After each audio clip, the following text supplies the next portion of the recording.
Right. Yes. A warm good evening and happy new year to all who are present here.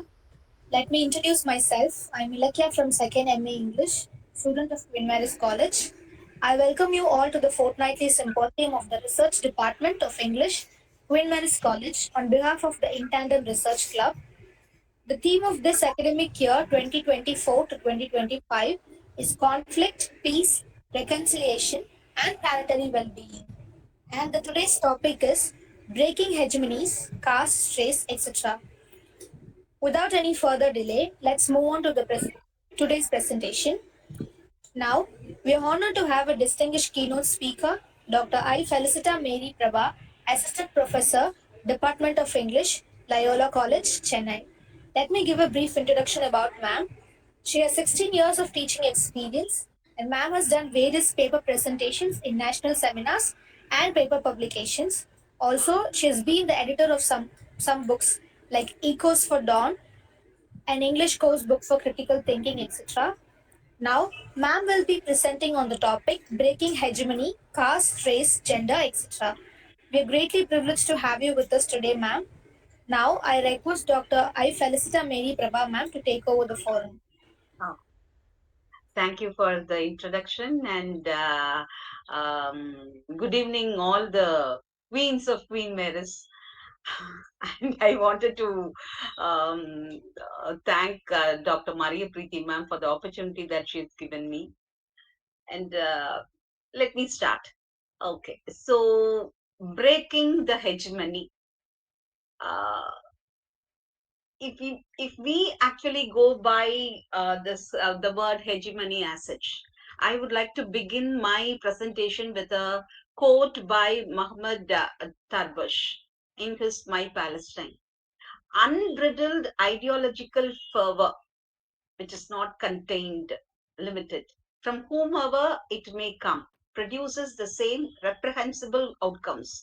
And all the acts of terrorism must be unequivocally condemned, regardless of the proclaimed faith. So it has to be condemned, whoever actually subjugates of those committing them, and irrespective of whether the perpetrator is an individual or a state, whether the hegemonical situation is promoted by a person, an individual, or even the state as such. It has to be condemned. So, with this quotation, we'll just move on to a bit of theory regarding this Gramsci's hegemony. So, it is the weapon of the state as such. Hegemony here, it is the weapon of the state, according to Italian Marxist. And wherever there is absolute power, there will be uprisings, there will be resistance as such. So I'm actually analyzing this breaking the hegemony based on Derrida's deconstructive approach, difference, that is to differ. So any word gains meaning only based on the signified, that is the meaning, the concept. Any word will gain its meaning only based on the meaning, based on the relationships with other signifiers and signs. So we get a meaning of a word based on other words and other symbols. So here, if we analyze it, a hegemony, hegemonize or hegemonical regime, it actually gets the meaning only if there are some resistance, if there are subalterns. These two things we'll have to remember. Only if subalternity is there, resistance is there, then hegemony comes in. So power exerts its pressure in almost all arena: socio-economic, political, cultural, historical, ideological, and even in religion. So here I'm going to analyze some five works. I'm not actually restricting myself to novel, fiction, non-fiction, short fiction. Then this is how I have actually, I'm going to analyze it. So here, the first one is this the Muhammad Darwish's My Palestine. Then the next one is City of Inmates, Conquest, Rebellion, and the Rise of Human Caging in Los Angeles by Kelly Little Hernandez. Then the next one is In Defiance, are short stories, short fiction by Dalit writers. and a respectable woman by Eastern Kaya, and Tarmima Anams, a golden cage. So, elaborately, I'm going to deal with this My Palestine by Mohammed Tarbush and a few examples from the other works. This is how I'm going to analyze. Now, again, if we'll have to analyze or understand the word hegemony as such, usually, this is for the understanding of the students' perception. They'll have to have a clear understanding regarding the term hegemony as such. See, he says, Antonio Gramsci says, the working class, he targets, or any society as such, has got a big chunk is actually the working class. And that is where you can actually make or break. So here Gramsci says the working class, he writes, can only become the leading and the dominant class to the extent that it succeeds in creating a system of class. They'll have to have an alliance, class alliances, which allows it to mobilize the majority of the working population against capitalism and bourgeois state. That's all. So what is that? The working class has to mobilize. They'll have to be together against capitalist forces. That is point number one, he says. Then the second point is that far from dominating, so hegemony as such, usually people think as senior subjugating the junior. It's like that. But then he says, far from dominating its junior partners, therefore, a successful hegemonic group has to thoroughly recreate. So that understanding of subjugation alone is not enough, he says. He says a truly hegemonic group or class really must make large parts of its subalterns' worldview its own. So, if a person would like to dominate some group, they'll have to follow the cultural aspects, the sociological aspects of the subalterns. So, they'll have to show that I am your own. Then alone people will listen. So, that is how you can have a real grip over the masses. Thereby, the narrow factionalism, what Gramsci calls corporatism, will have then only it will have a it will have a universal appeal. To achieve leadership, workers have to stop thinking of themselves as a better worker cop. They shouldn't be thinking, because he addresses only this working class, which is a large chunk in the entire society. He says they shouldn't be allowed to think like I'm a carpenter, I'm a metal worker, likewise. They must think as workers who are members of a class who aims to lead the peasants and the intellect. They should be given one, as if no, you are the ones, you are the leaders. You will have to lead the peasants. You will have to lead the intellectuals. Intellectuals won't come and work on the road and all that. So you people have to lead. So give them that input. Then what is that? Of a class which can win and build socialism only if it is aided and followed by a great majority of socialists. So that is how hegemonical regimes actually establish their platform. Okay, by inducting workers, by telling them you are the ones who will have to lead the entire lot, and then uh, they will work for the hegemonical regime, but whereas one will be ruling the entire lot. So the third point is that what is a hegemonic group to do with those groups that cannot assimilate? If they don't accept all these strategies, he writes that while a hegemonic bloc leads the coalition groups, it dominates antagonistic groups, which it tends to liquidate or to subjugate, perhaps even by armed force. So, if nothing can be done, liquidate it, subjugate, even by using force. So, these are all the three criteria students have to understand regarding hegemony. One is working population, they are the target. Then the second one, they will have to be given the lead role. Third one, if they don't accept, then we can this hegemonical regime will be using the armed forces as such. Then here, since this Mohammed Tabish has written about Palestine, then now what is happening in Gaza as such. So 1946, Palestine was like this. Then 1947, after division and all that.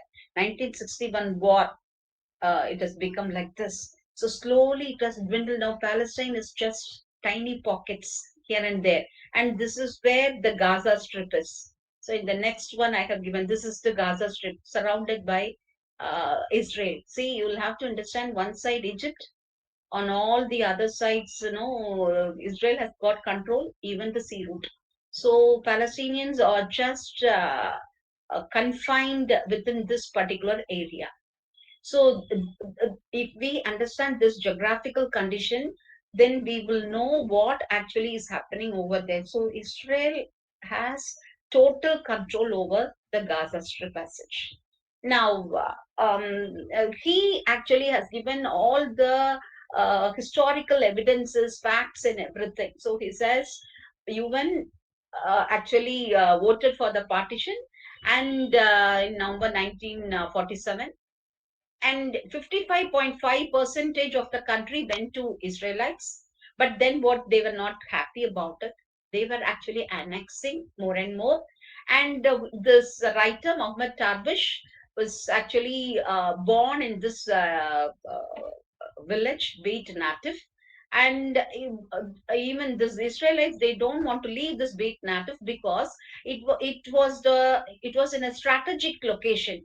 Why? The highway linking Bethlehem to Mediterranean coast. So this place was the highway which is linking this Bethlehem. So Israelites wanted even this village as well, because in the original partition plan, it was not in the list at all.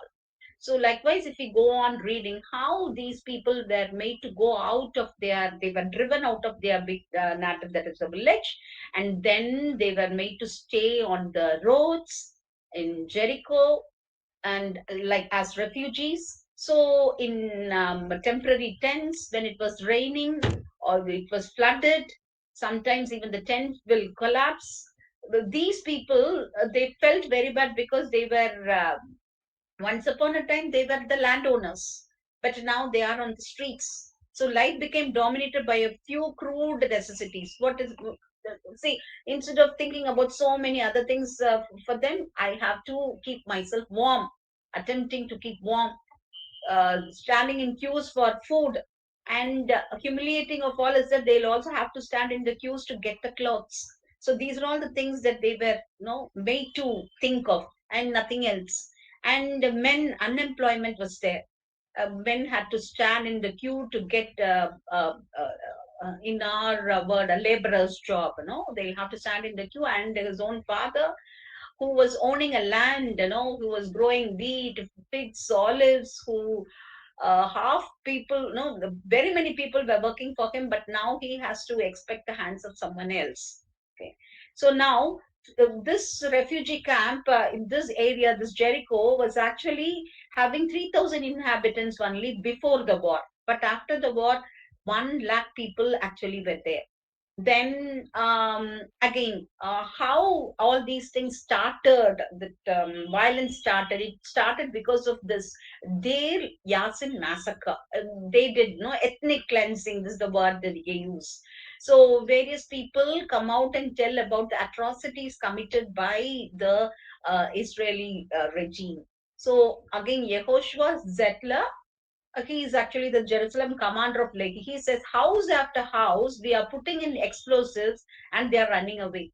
An explosion and move on. An explosion and move on. And within a few hours, half the village isn't there anymore. Just like that, throwing the explosives, moving away. He had seen it. He was a commander and he's reporting it. And the next one, Mordechai Gishon, he's a professor and he was working as an intelligence officer for Israel. And he says, my impression was more of a massacre than anything else. To me, it looked like a bit like a pogrom. Then another one, Yasser Sabin, he says he's an Israeli politician. He says, I don't remember anything, but I just remember one, no, encountering the cops. I have not seen any person a fighting man against Israeli forces. An old man and a woman sitting in a corner of a room with their faces to the wall, and they are shot in the back. That's all. So they were not opposing, but still they were shot. Then Shraga Pilled, he is actually the working for the information service. He says that one young Arab fellow was tied to a big tree and the tree was set on fire. And he has taken the photograph of that. So these are all the incidents which actually started uh, the conflict between Palestine and Israel after the partition. Then, but the world was not actually ready to accept, or even they don't understand. They did not even understand what is going on there, because Europe was far away, and this Arab countries, they are somewhere down Middle East, and so they did not understand. So my frustration, the writer Tarbush says, my frustration and anger grew at the world, at what the world had allowed to happen to us, neither preventing nor seeking to remedy it. So they did not mind. That apathetical mindset actually bothers him. And he also says how people who are living in the border area, where their houses, lives were destroyed, houses and cars smashed, and bodies mutilated.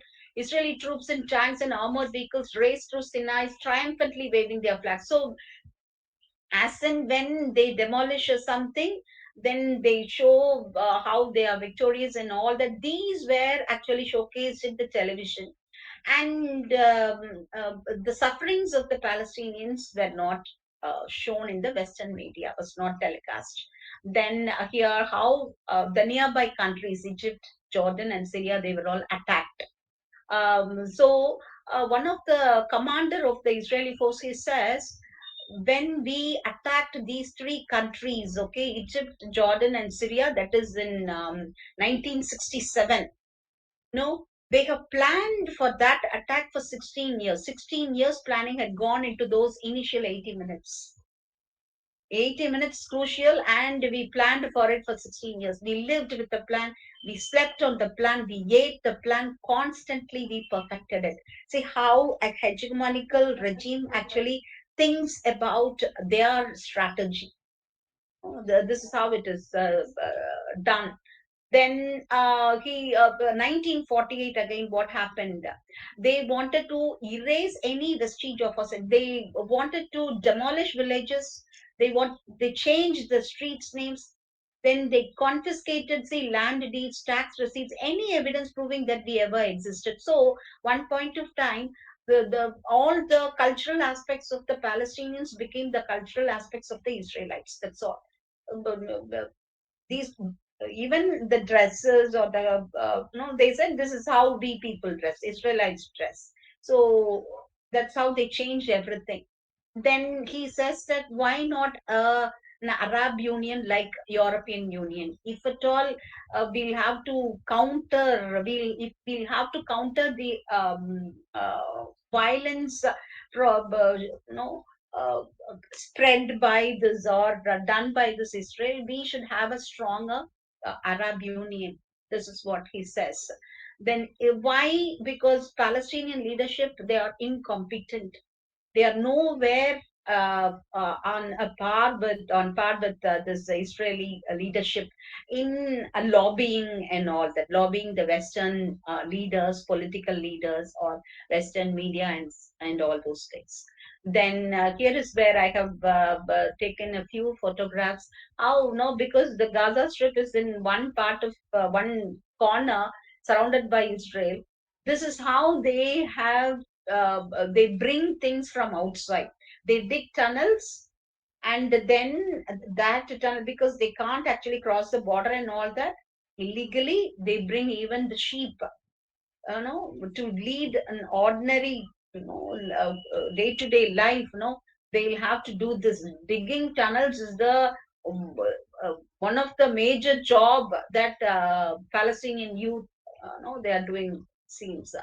So this is how they sustain.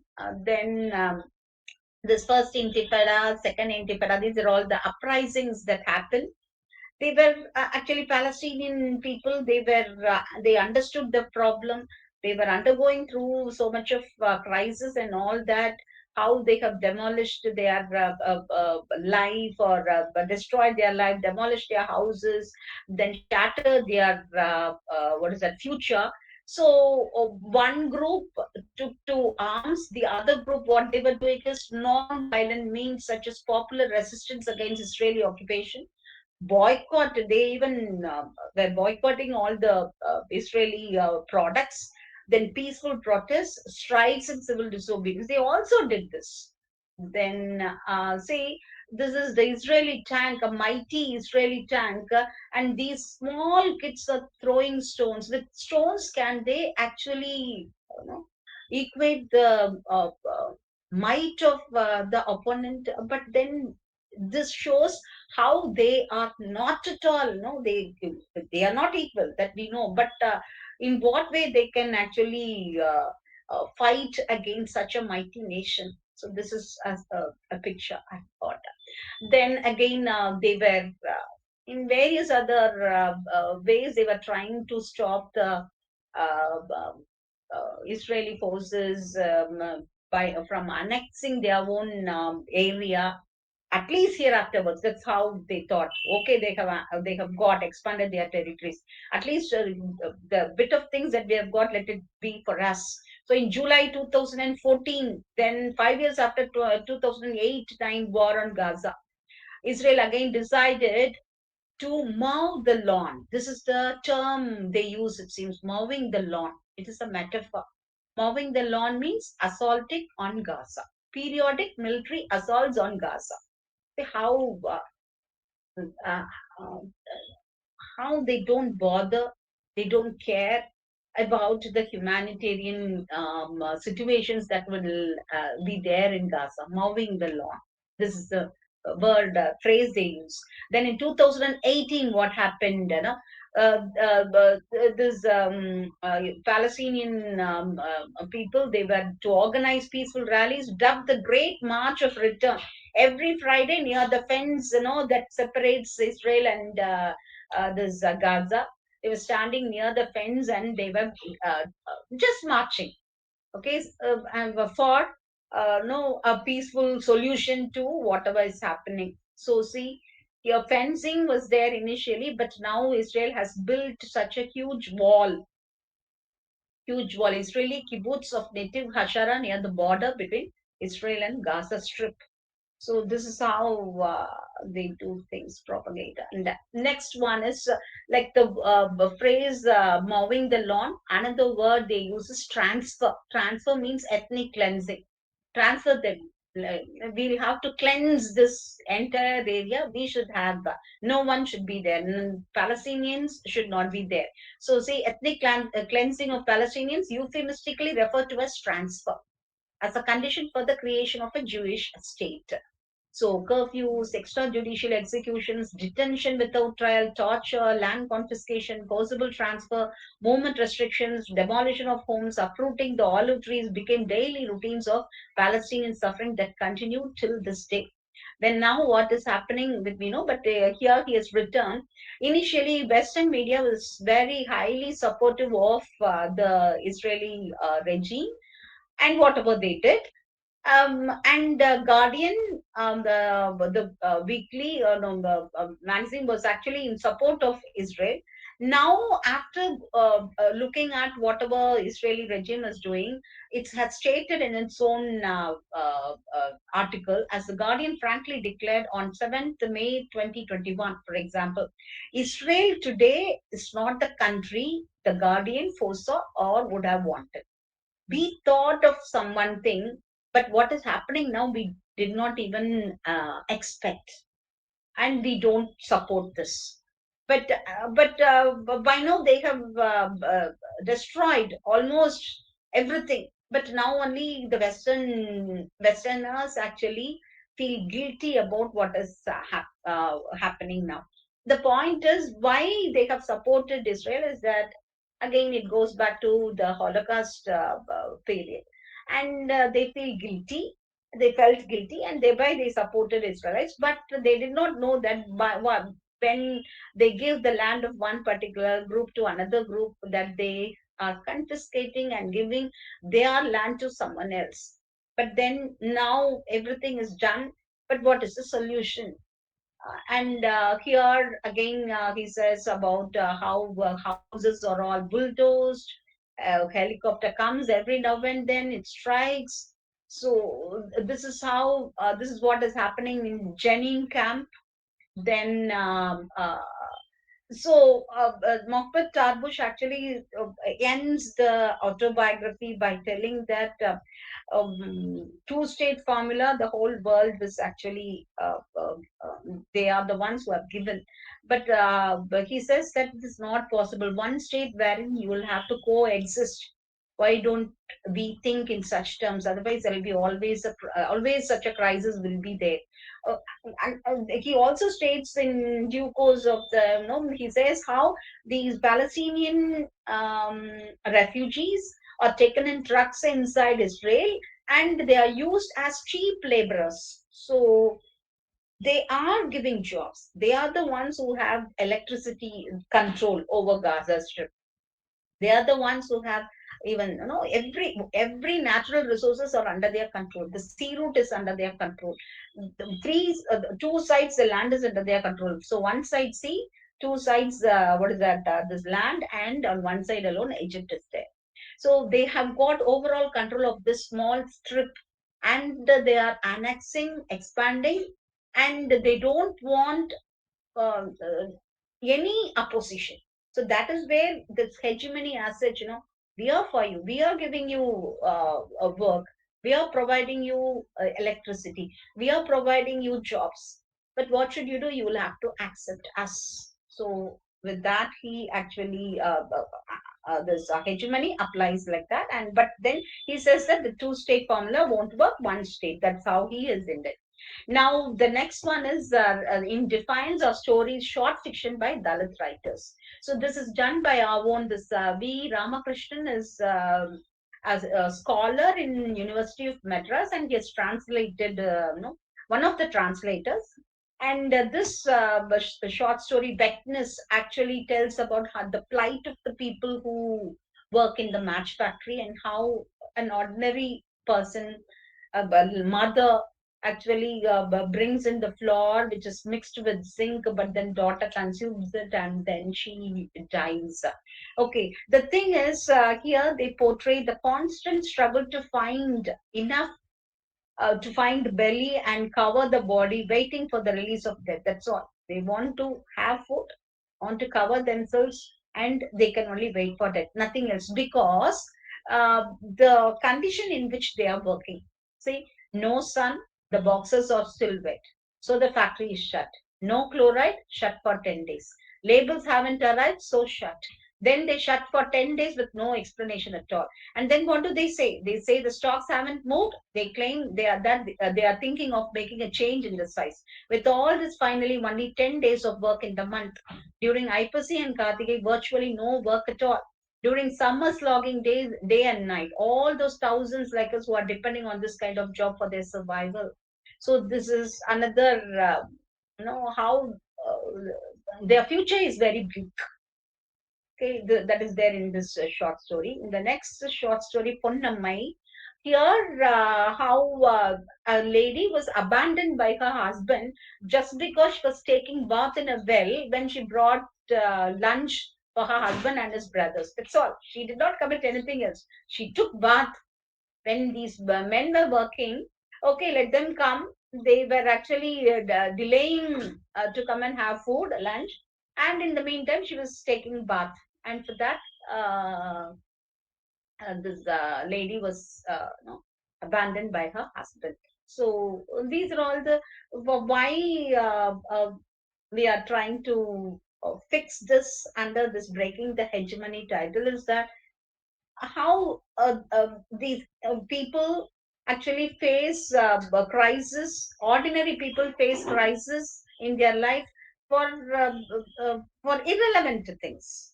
Even we talk the first one we are talking about the Israeli regime overall control and all. Here, what is happening? That is macro. This is micro. This actually exposes what is happening there in the macro level. Then the next one, for a handful of rice, this story actually is written by Abhimanyu, and it also tells about the discriminatory practices. How a person who does laundry for 50 houses and he relies on moor chori, he collects food and he eats. And one house actually, that lady Mukamal was, her child was crying, and she to cook this the food. She goes inside, leaving the child with this man, Masannam, and he, because the child is crying, he gives a voucher to that child. And when the lady sees it, she says, "My child has not stooped so low as to have voucher. Don't dare to do things like this. Do you understand?" So this discriminatory practice is again, it exposes the societal division. Then in Rare Flower, which is written by Sivagami, visible, invisible ostracization is there. See, here she narrates how this the protagonist goes along with one lady, Narmada. But they are going on an official visit, and when these two ladies, when they were talking, but see, look at the words of Narmada. In the office, all the peons and clerks are always turned out only in synthetic saris of various kinds. That is why I switched to wearing only silk or cotton exclusively. One section of society is status conscious and eager to establish its superiority at every turn, and there is the other section which aspires to shed all labels and merge into main. We want to be there in the mainstream. Consider us, one group expects. Another group, they are pushing them away. If you are wearing this, we will wear another thing. I was served coffee in a porcelain cup, while the Brahmin colleague who had accompanied me received her coffee in a stainless steel tumbler and dabara set. So this is where things happen. Then in all minute things, but then they showcase the difference. Then in the government school, this particular short story is written by Imaya. And here, how the lady, the child has done some mischief, and when the mother is asked to come there, immediately that lady says, "See, if I come here, who will do my job?" And the plight of this working class, laborers. No, she is residing in Kaludu village. If I board bus at 7, I'll reach Vrindachalam by 8. Then I have to walk from Palakarai to that job site, and it is 9 by the time I get there. According to them, that is late. Tell me, how can I go to work today? If you are asking me to come to school and meet you teachers, how will I go to my job? I go home after work only by 8 or 9 in the evening, after which I have to make it to Virdachalam Palakre on time only if I wake up when the rooster calls. So ordinary day-to-day life, these people actually, go through so much of complex situations. Then in the next story, another one, Annachi, wherein Bama actually brings, showcases this rational thinker, Amasi. He questions the conventions, traditions, and all that. He does not give seat in a bus to his own landlord, in whose field actually he works. And that actually, so much of confrontation happens. But then he was actually chastised by his own people. And next time he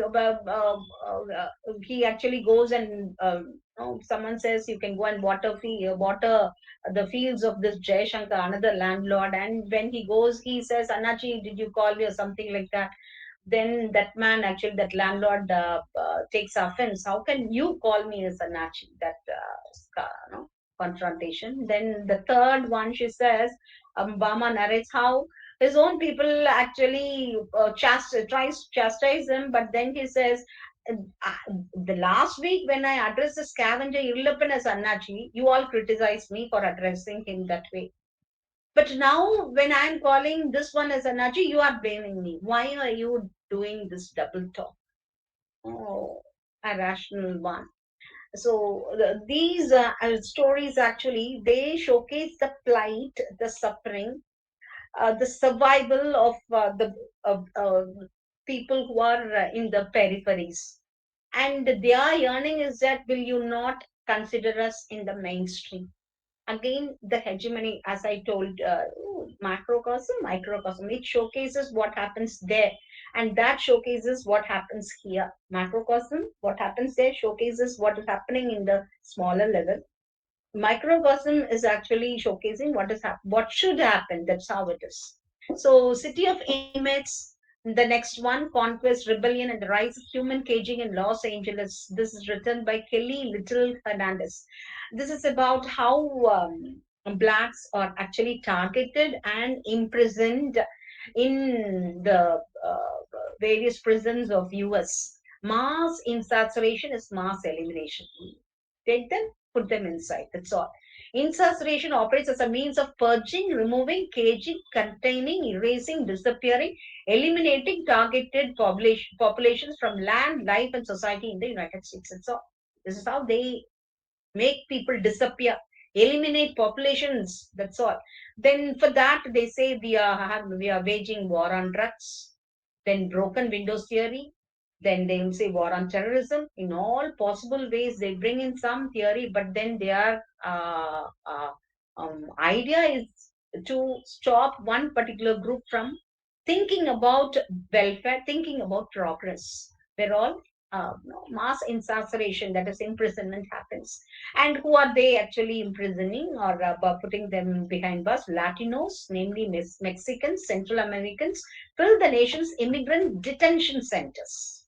And uh, uh, 1990s is started. By 2010, the United States operated the largest immigrant detention system on earth. Incarceration has been just one of the many eliminatory options deployed in settler societies. So this is how they were actually, uh, what strategic planning that they have done, and they are actually propagating it. Maybe during the George Floyd's death, on the road, that also, how they are very, very brutal regarding a black person as such, that we have seen. So now, okay, I will pause this YouTube. Now, the next one is a respectable woman, and this is regarding gender. How it's an Indian, she's an Estherine Kaya, is an Indian writer, and she belongs to this Angami Naga family, Nagaland. And this story has got three parts, wherein this mother, talks about her childhood, and she is there during the Japanese invasion. Second part about daughter Kevino, and they are very stably, they are there as Naga people.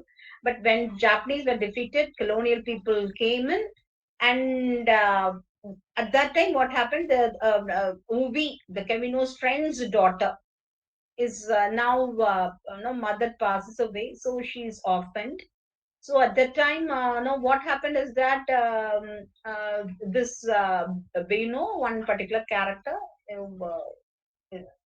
has got some abusive marriage, and she's beaten for giving birth to a girl child, delivering a girl child.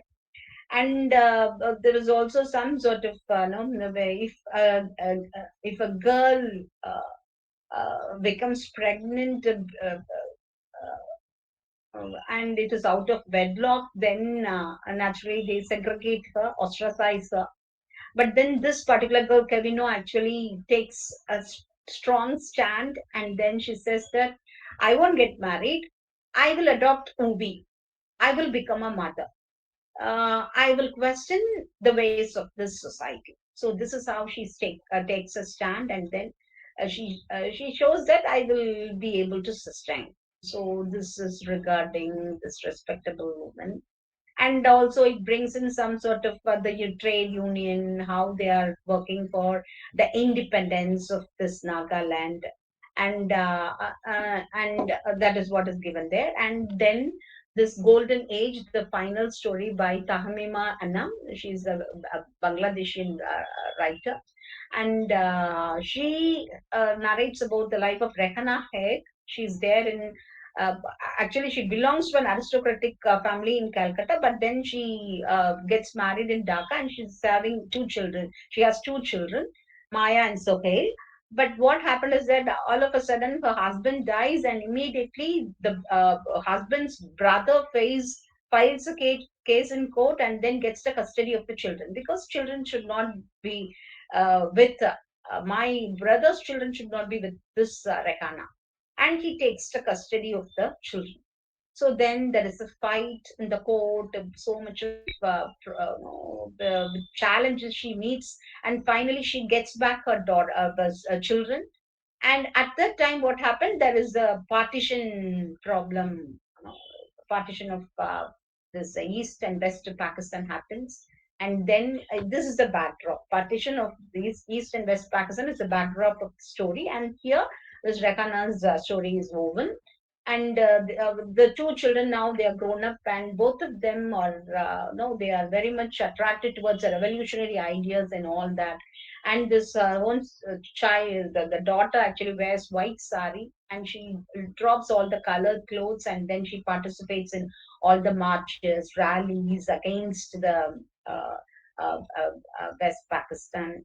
Then Sohail, he actually involves in guerrilla operations. So these are all the things that are, and how in a war, any problem, any violence, who will be affected? Women and children. And the same thing happens here.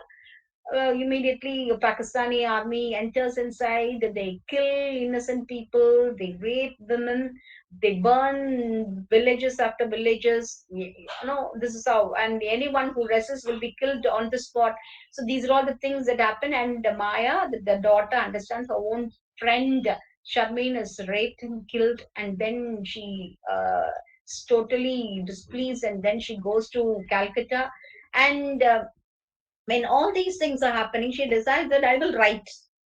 I will write and I will make it public. I will make whatever happens in this part of the world will be known to the entire world. And then she writes about the brutal politics of West Pakistan and the genocide of the Bengali people.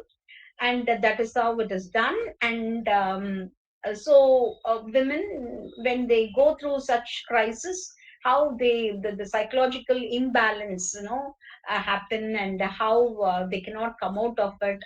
So again, Indian armed forces come in, and then they assist in getting freedom for Bangladesh. Thereby we have got this Bangladesh now.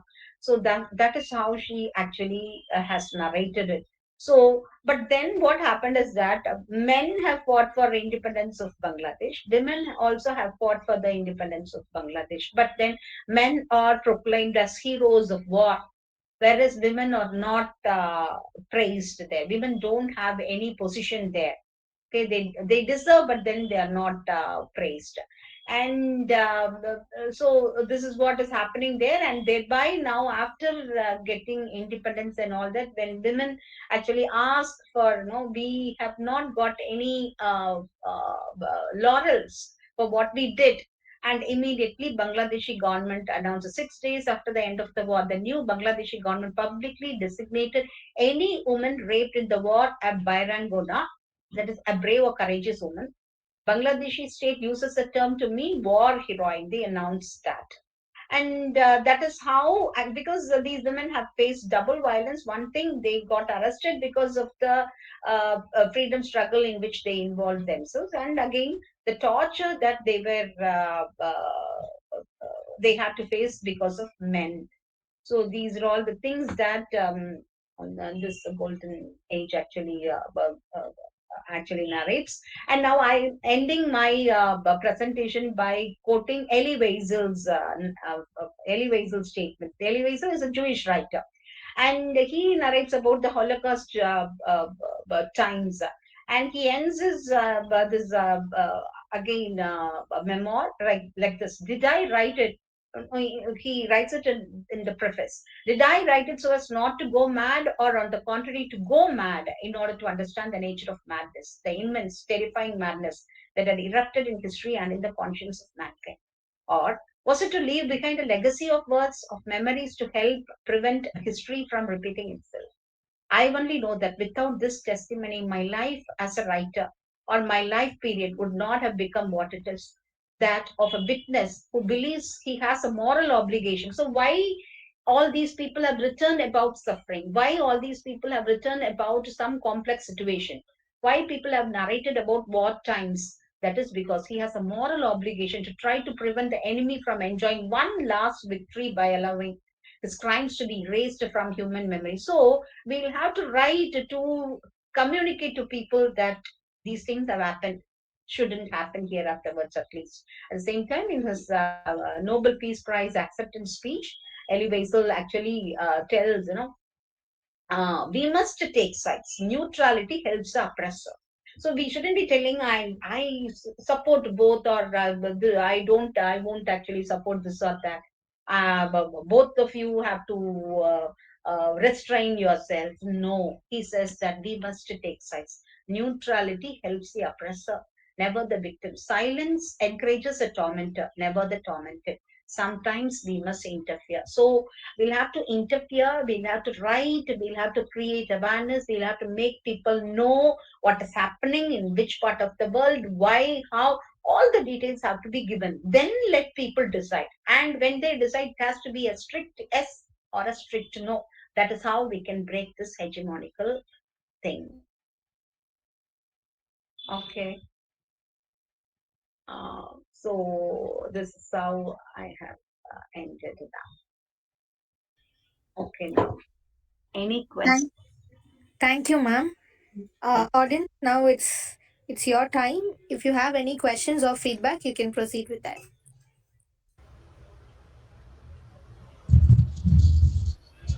Ma'am, I would like to thank you for the very enlightening presentation. For that very simple, but made it very, you've made what you call a hegemony and all its attendant evils, and the way to break it, right? You have put it forth through many examples, big and small, political, and then what happens in the home, in the household thing. So, what we call this as a problem is, I think it's there very close to us, around us, in and around us every day. So it's a matter of just understanding what it is and trying in, as I mean, what you call non-violent ways to break that hegemony. So you have elucidated both what you call but, terrorist activities as well as non-violent activities to break, how to break the hegemony. Those who wrote sympathetically about the Holocaust wrote down their memories of the Holocaust and the way it was conducted in order to break their enemy. Have today, I think they have, some of them have become the The enemies of perpetrators. others. It is the they have become the enemies, and maybe they must be wondering Mm. whether their own methods are working against humanity. So people write down their experiences in order to, tell others how not to commit it, but we still go on doing it. Right? We still, humanity continues to do it as long as humanity is like that. I think we'll have to keep on. They perpetrate the same evil again and again. They should always be newer, and I think perhaps the future might find even better ways of, breaking these hegemonies that come in the newer age. Maybe we may have even the more various, and with variety we might get oppression, and there might be other ways to counteract that. I hope the students had, understood what she was trying to tell you through all those. So thank you for having been here today, and I think it was a learning session, a real learning session, instead of just a paper presentation. Thank you. Thank, thank you. Thank you, Felicita ma'am, for that wonderful presentation.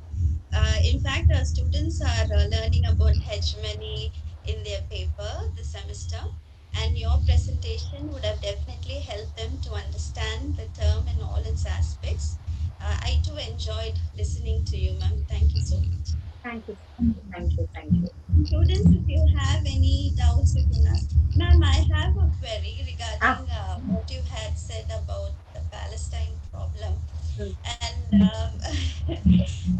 we had a poet from Israel, Siraj. She visited our college And one of her students, she started having an argument with her, asking about what Israel is doing and is it right and all that. But she was 100% saying that what Israel is doing is correct and they have suffered a lot. And she had her own account of all the bad things happening to the Israelis.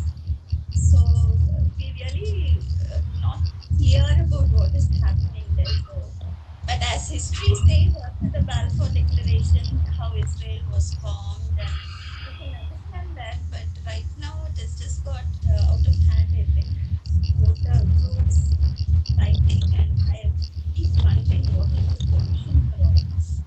Yeah, I will actually tell you one thing. I met a particular person, a Jewish person, and while we were discussing this, that person just like that said, Israeli government is doing like that. We are not for it. So Israeli government does. We are not for it. They said like that. This is one aspect. Another aspect, as they say, no, we have suffered in Holocaust. That is why we are. But that doesn't mean a perpetrator has to. Once upon a time, a victim should become a perpetrator. It shouldn't be there. Morally, no, it's not ethically. It is not correct. And but this is an ongoing struggle, ongoing problem. I don't know how the world is going to find out a solution for this, but somehow the people should not suffer. Commoners should not suffer. Politicians have to take a stand, and then they'll have to find a solution. Yeah. Then anyone else? I just want to clarify the poet. She said there are a lot of conflicts going on between the Palestinians and Israelis. So she wasn't mentioning the Holocaust, but she's saying Ah, that it's so different situation there. And I mean, of course, they would support their own nation, nation. but we have so many doubts, when we hear first-hand Ah, information. yes, yes. The thing is, even Western media, they did not understand. They couldn't. Darwish actually writes about it. They couldn't go inside Palestine or Gaza Strip or this. No, Israel. They actually take all the video clips they showcase. Whereas Palestinians, they don't know because they don't have enough finance for it. So they don't know how to showcase what actually goes on there. That is the problem. They can't. Western media couldn't actually get inside, but now Western media, they have gone inside. They are actually, that is how we are getting all these news and all that. A sophisticated Israel compared to, an innocent, or we can't say innocent, but child, like, because they have not grown like the massive Israel. That's how it is. Then anything As you else? rightly said, civilians should not be affected, and that's what Affected. is happening in all these problems. And Yes. even in this recent curriculum development workshop on migration and refugee status of people, there's a lot of discussion on how these refugees suffer, and the curriculum is the main purpose is to make students to read, understand, so they don't create such situations in future. So Mm. I thought that was a very nice thing, and I Yeah, hope it gets when we frame syllabus, we'll have to give one Israeli perception as well as one Palestinian perception. Otherwise, they will only understand one point of view. We'll have to balance. yes. Thank you. Thank you. Then, that's,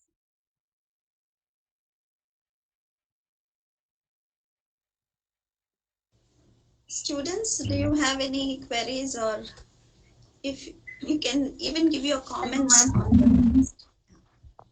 Students are not Hello, ma'am. responding today. You have no questions at all today. Ma'am, Is somebody saying ma'am? Who's that? Ilakya. ma'am, it's like, yeah.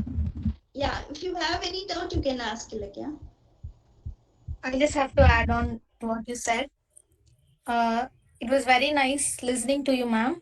So, and because it was very informative, and I felt today's topic was much relatable because, as ma'am said, we are currently dealing with the concepts like hegemony, subaltern in our post colonial literatures in this semester. And also, I could connect it with the recent carnages and the destructions caused by Russia and Israel in the East. By constantly they are establishing their hegemonic power It was very nice to listen to you, and also it will be helpful for us. Thank you, ma'am. Thank you. Thank you.